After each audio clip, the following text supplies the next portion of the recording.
ఈ వీడియోలో మనము లాభము, నష్టము గురించి తెలుసుకుంటాము. Introduction to profit and loss. ఇక్కడ రవి అనే ఒక అబ్బాయి రోజు పాఠశాలకు వెళ్తూ ఉండేవాడు. కానీ రవి అప్పుడప్పుడు పెన్నుని తీసుకువెళ్ళడం మర్చిపోయేవాడు.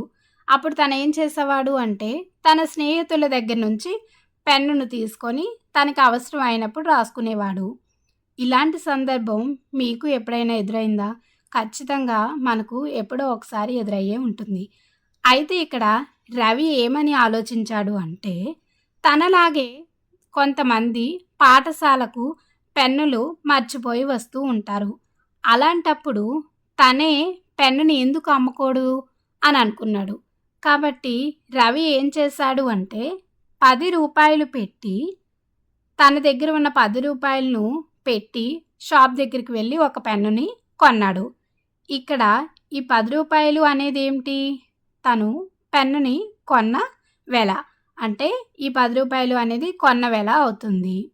దీన్ని మనం వే అని ఈ విధంగా కూడా రాసుకోవచ్చు. కొన్న వెలను ఇంగ్లీష్లో ఏమంటామంటే కాస్ట్ ప్రైస్ అంటాము. దీన్ని మనం సిపి అని ఈ విధంగా రాసుకోవచ్చు. అయితే తను స్కూల్కి ఈ పెన్నుని తీసుకువెళ్ళాడు. కొంతమందికి పెన్ అవసరం ఉంది కాబట్టి ఏం చేశాడు రవి అంటే తను రూ. 10 పెట్టి కొన్న పెన్నును తను రూ. 12 చేసి అమ్మాడు. అంటే ఇక్కడ రూ. 12 అనేది ఏమవుతుంది? అమ్మిన వెల అవుతుంది.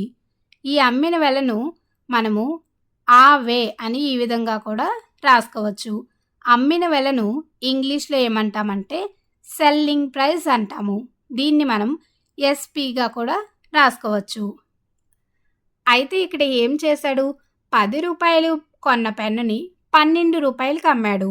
ఇక్కడ అమ్మిన వెల మరియు కొన్న వెల ఏ విధంగా ఉన్నాయి? కొన్న వెల కంటే అమ్మిన వెల అనేది ఎక్కువగా ఉంది. కాబట్టి ఇప్పుడు మనము అమ్మిన వెలలోంచి కొన్న వెలను తీసివేద్దాం. అమ్మిన వెల ఎంత? రూ. 12.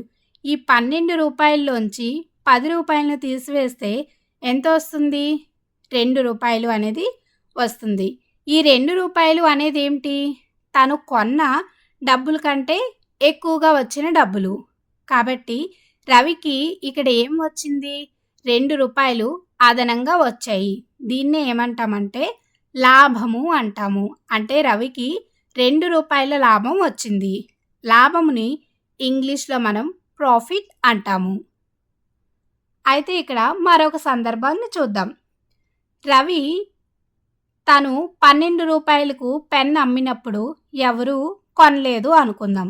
అప్పుడు రవి ఏం చేశాడు అంటే తను కొన్న డబ్బులకే అమ్మాలి అనుకున్నాడు. అంటే రూ. 10కే తను పెన్నుని అమ్ముదాము అనుకున్నాడు. అప్పుడు ఇక్కడ రూ. 10 అనేది ఏమవుతుంది? అమ్మిన వెల అవుతుంది. మరి ఈ సందర్భంలో అమ్మిన వెల మరియు కొన్న వెలకు మధ్య సంబంధం ఏమిటి? రెండూ కూడా సమానంగా ఉన్నాయి. అప్పుడు అమ్మిన వెలలోంచి కొన్న వెలను తీసివేస్తే తనకి ఏమైనా వస్తుందా? ఏం రాదు. అంటే 10లోంచి 10ని తీసేస్తే ఏమీ రాదు, 0 వస్తుంది. కాబట్టి ఇక్కడ ఈ సందర్భంలో రవికి లాభం అనేది ఏం రాలేదు. అయితే ఇప్పుడు మనం మరొక సందర్భాన్ని చూద్దాం. రవి తను రూ. 10 పెట్టి పెన్నును కొన్నాడు కదా. కనీసం రూపాయలకు కూడా ఎవరు కొనడానికి ఇష్టపడట్లేదు. అయితే అప్పుడు రవి ఏం చేశాడంటే రూపాయి తగ్గించి ఆ పెన్నుని రూపాయలకి అమ్ముదాము అనుకున్నాడు. అంటే ఇక్కడ రూపాయలు అనేది ఏమిటి? అమ్మిన వెల అవుతుంది. అయితే తరగతిలోని కొంతమంది ఉంటారు, తమకు పెన్ అవసరం లేకపోయినా సరే డిస్కౌంట్కు అంటే తక్కువకి వస్తుంది కాబట్టి రూపాయి తక్కువకి వస్తుంది కాబట్టి కొనాలి అనుకున్నారు. ఇప్పుడు అమ్మిన వెల మరియు కొన్న వెలకు మధ్య ఎటువంటి సంబంధం ఉంటుంది? అమ్మిన వెల కంటే కొన్న వెల అనేది ఎక్కువగా ఉంది. ఇప్పుడు మనం కొన్న వెలలోంచి అమ్మిన వెలను తీసివేయాలి. కొన్న వెల ఎంత? రూ. 10. మరి అమ్మిన వెల ఎంత? రూ. 9. ఇప్పుడు తనకి ఎంత వస్తుంది? 1. కానీ ఇక్కడ కొన్న వెల అనేది ఎక్కువ. అమ్మిన వెల అనేది తక్కువ. ఇక్కడ తనకు 1 అనేది ఏమొచ్చింది అంటే నష్టము వచ్చింది అని చెప్పచ్చు. నష్టముని ఇంగ్లీష్‌లో ఏమంటామంటే లాస్ అంటాము. అయితే ఇక్కడ మొదటి సందర్భంలో రవి ఏం చేశాడు? రూ. 10 పెన్నుని రూ. 12కి అమ్మాడు.